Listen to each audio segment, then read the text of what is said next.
Bonjour à tous, aujourd'hui le couvercle d'extrémité de boîte. Suite à un nettoyage complet intérieur-extérieur de la boîte de vitesse, nous allons repositionner les 7 vis de purge pression au fond de boîte. Vous aurez bien sûr vérifié l'état de la vis, son filet, changé les joints toriques en polyacrylate se trouvant dessus, un premier serrage manuel, serrage positionnement plutôt,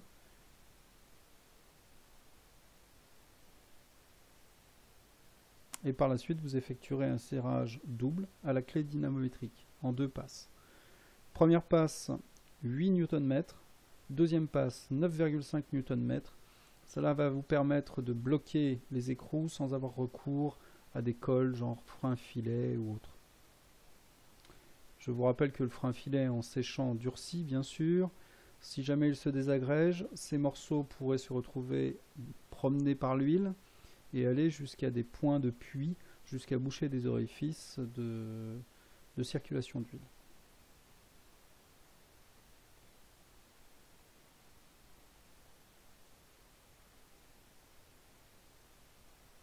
Le secret d'un bon remontage d'une boîte de vitesse passe surtout par la propreté.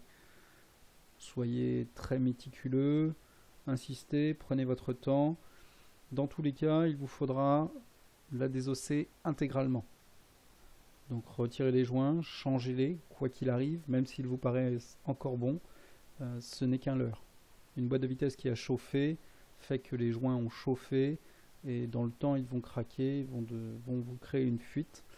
100 ml de différence dans une boîte de vitesse font sa bonne tenue ou son arrêt de vie en moins de 100 km. Donc ici, premier serrage à la clé dynamométrique. Nous sommes à 8 Nm. Et dans la foulée, nous allons faire un deuxième serrage à 9,5 Nm.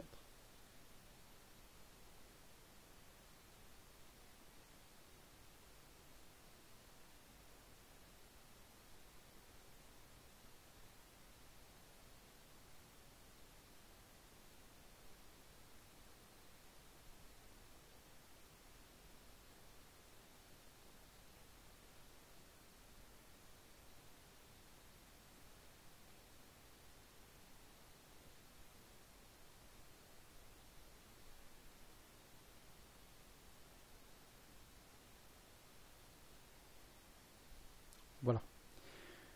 Maintenant, nous allons passer à la coupelle. Donc vous allez vérifier le positionnement de vos joints toriques, extérieur et intérieur à la coupelle. Et vous allez surtout l'enduire d'huile. Alors en ce qui me concerne, ma boîte de vitesse, la préconisation se trouve sur la petite tirette, la jauge. Vous avez ou bien de la Dextron, dans mon cas c'est de l'ATF T4. Elle est aussi plus connue dans le monde automobile sous l'appellation Mobile 3309. Soyez généreux, ça va vous permettre de ne pas couper le joint lors du montage. N'oubliez pas de badigeonner aussi le fond, le réceptacle de la coupelle. Pressez fortement mais délicatement. Surtout pas en biais.